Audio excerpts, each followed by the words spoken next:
Lundi 4 novembre, bienvenue à vous si vous nous rejoignez. C'est l'heure d'un nouveau flash 7 minutes pour vous informer toute l'actualité du littoral et puis les prévisions météo juste après cette édition. Mais avant cela, on va revenir sur l'actualité culturelle du week-end à Calais. C'était bien sûr la sortie du Dragon de Calais qui a parcouru la ville pour aller à la rencontre des habitants. Malgré une météo capricieuse et une panne dimanche matin, le monstre de 72 tonnes a pu émerveiller les Calaisiens et les touristes venus pour l'occasion. La maire de Calais, Natacha Bouchard, et le dessinateur du dragon, François Delarosière, étaient bien sûr sur place. Je vous propose justement d'écouter François Delarosière qui s'exprime sur les qualificatifs et les qualités surtout de ce dragon géant. Le Dragon de Calais est quand même le défi mécanique le plus important qu'on ait jamais tenté. La machine pèse 75 tonnes, elle est animée par 17 opérateurs, elle crache des flammes par son dard, elle a une queue escalier qui pèse plus de 7 à 8 tonnes et c'est vraiment un défi technique, aussi dans le temps, parce que réaliser en 2 ans une machine de cette dimension et de ce poids et puis arriver à en faire un spectacle, c'était vraiment un défi pour toute l'équipe. On a fini par travailler en 2-8 et des nuits entières pour finir cette sculpture vivante, on va dire, qui est quand même assez détaillée, assez léchée. Et pour moi, c'est un objet réussi. Et puis on voit que le dragon a tout de suite happé le cœur des Calaisiens. Défi relevé et objet réussi également pour Natacha Bouchard qui a assisté à ces festivités. J'ai vécu cette journée avec beaucoup d'impatience d'abord et puis beaucoup de joie et de partage avec les Calaisiennes et les Calaisiens parce que j'ai vu qu'ils avaient adopté le dragon dès les premières minutes en fait, et tout au long de la journée on a vu la foule très nombreuse de souvenirs. Je ne me rappelle pas avoir vu autant de monde à participer à un événement à Calais et cela prouve en tous les cas qu'effectivement cette image, cette reconstruction est en voie de démarrage.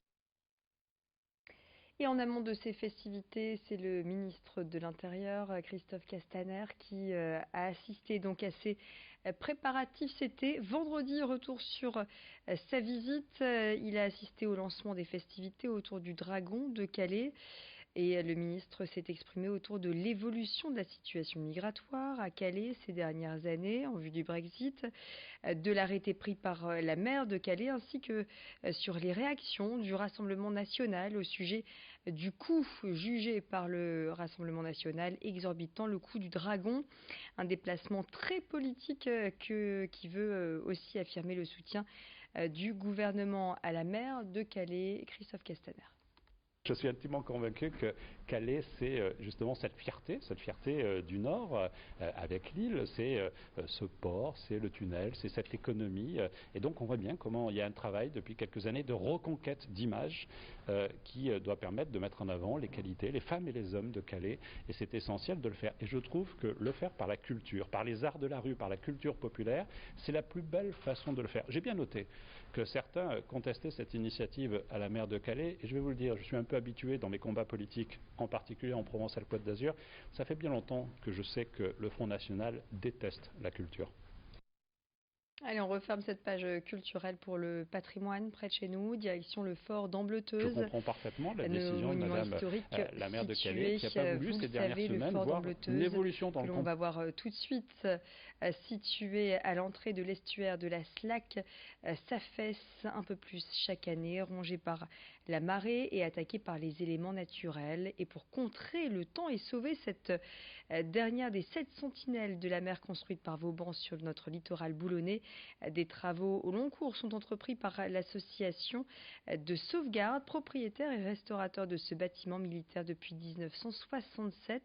La première tranche de travaux est achevée avec des enrochements pour protéger le rempart qui fait front à la mer. Mais cette consolidation précède